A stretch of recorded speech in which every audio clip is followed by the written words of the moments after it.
नमस्कार दोस्तों, मैं हूं आपका दोस्त और होस्ट दुर्गेश। आज मैं फिर से आपके लिए लेकर आया हूं एक और ट्रैवल ब्लॉग, जिसमें मैं आपको ले चलूंगा भीमबेटका। भीमबेटका भोपाल से लगभग 38 किलोमीटर की दूरी पर स्थित है।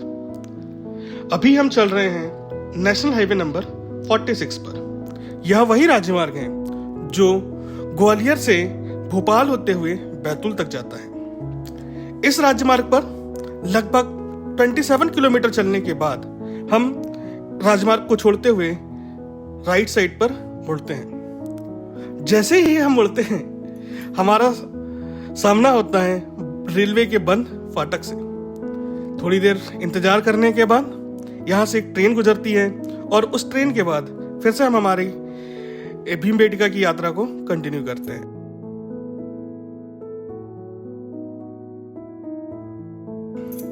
कुछ ही दूरी तय करने पर हम पहुंचते हैं नाके पर, जहां प्रवेश के लिए टिकट लेना आवश्यक होता है।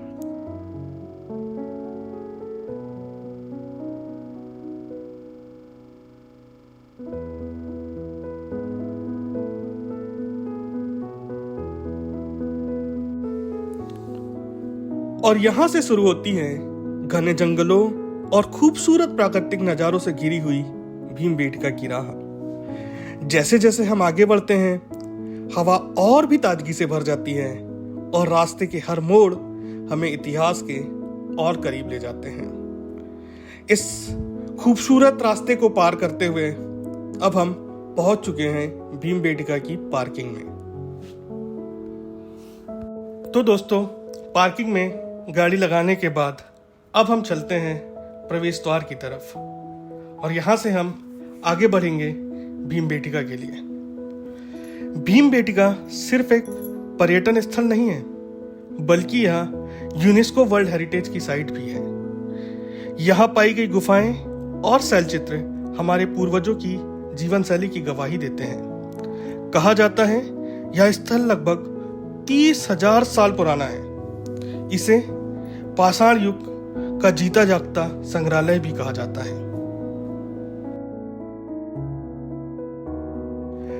यहाँ की गुफाओं की दीवारों पर बने चित्र हमें उस दौर में ले जाते हैं जब इंसान शिकार करता था, नृत्य करता था, त्योहार मनाता था और अपने द्वारा की गई चीजों को पत्थरों पर उकेरता था।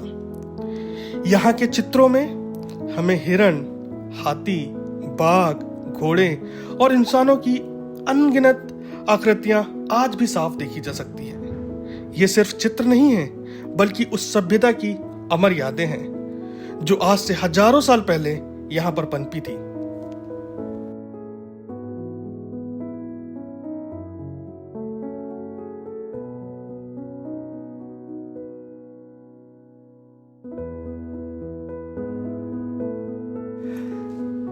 अभी आप देख रहे हैं सभागृह क्रमांक 3 को। जैसा आप देख पा रहे हैं कि बाहर काफी तेज बारिश हो रही है, पर अंदर सभी लोग सुरक्षित हैं और पानी की एक भी बूंद अंदर नहीं आ रही है।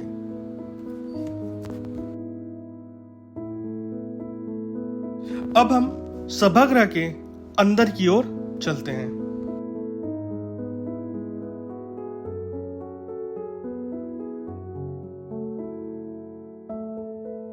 भीमबेटका का नाम भी बड़ा दिलचस्प है। स्थानीय भाषा में भीम का मतलब महाभारत के भीम से और बैठिका का मतलब बैठने की जगह से है। मान्यता के अनुसार महाभारत काल में पांडवों के समय भीम ने यहाँ पर विश्राम किया था। इसी कारण इस स्थान का नाम भीमबेटका पड़ा है। जैसे जैसे आप गुफाओं के बीच चलते हैं, आपको हर मोड़ पर इतिहास की खुशबू और रहस्य की गहराई महसूस होती है। यहाँ का शांत वातावरण, चारों ओर फैले पत्थरों की श्रृंखला और उनमें छुपी कला आपको बार बार अचंभित करती है। दोस्तों, भीमबेटका की यह यात्रा सिर्फ एक ट्रैवल अनुभव नहीं है, बल्कि यह हमें यह भी सिखाती है कि इंसान ने सभ्यता में कितने लंबे सफर को तय किया है। आज हम जहां आधुनिक तकनीक और शहर की भीड़ भाड़ में जी रहे हैं, वहीं कभी हमारे पूर्वज इन गुफाओं में रहते थे और अपनी कहानियों को पत्थरों पर लिखते थे।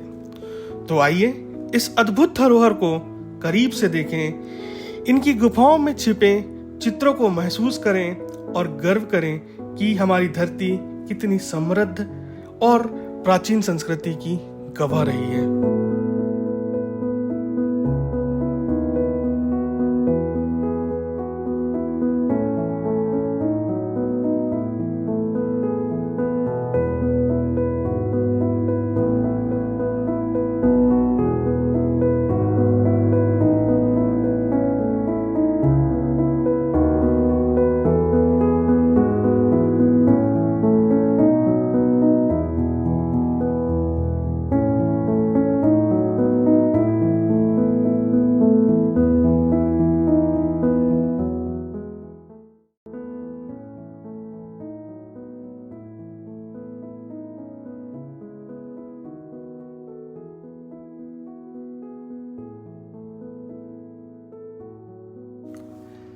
हम जैसे जैसे आगे बढ़ रहे हैं, हमें हर एक गुफा और भी ज्यादा रहस्यमयी और अद्भुत दिखते जा रही है।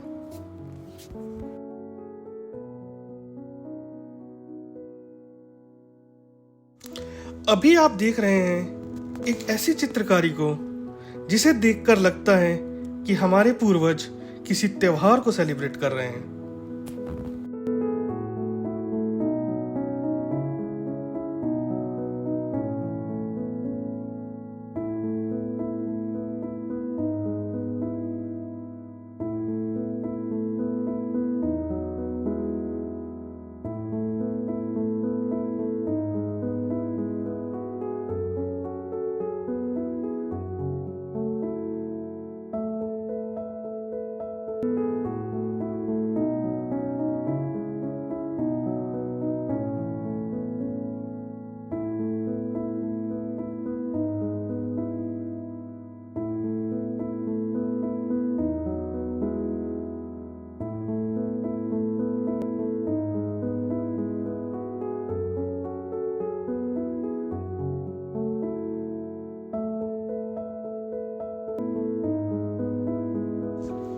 यहां पर आपको एक छोटा सा परिवार दिखाई दे रहा होगा।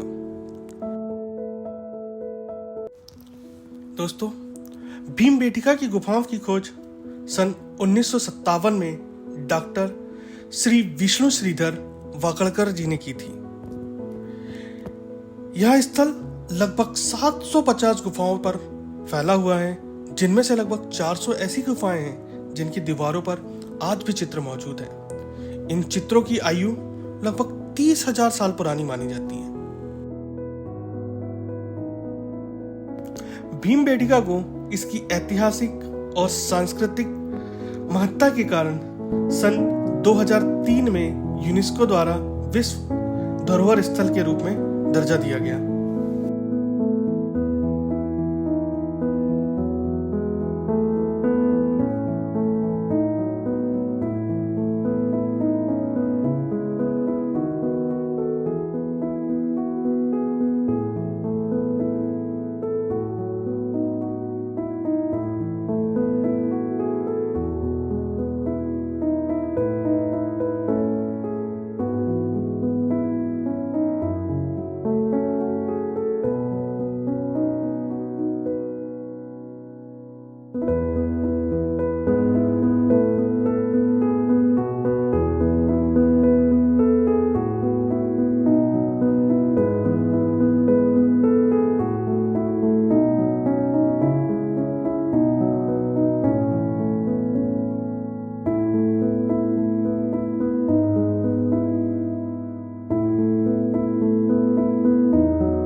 अभी हम भीमबेटका को पूरी तरह से घूमकर बाहर निकल चुके हैं और अब हम जा रहे हैं माता वैष्णो देवी के दर्शन करने के लिए। माता वैष्णो देवी के दर्शन के साथ ही अब हम हमारी भीमबेटका की इस यात्रा को यहीं पर समाप्त करते हैं।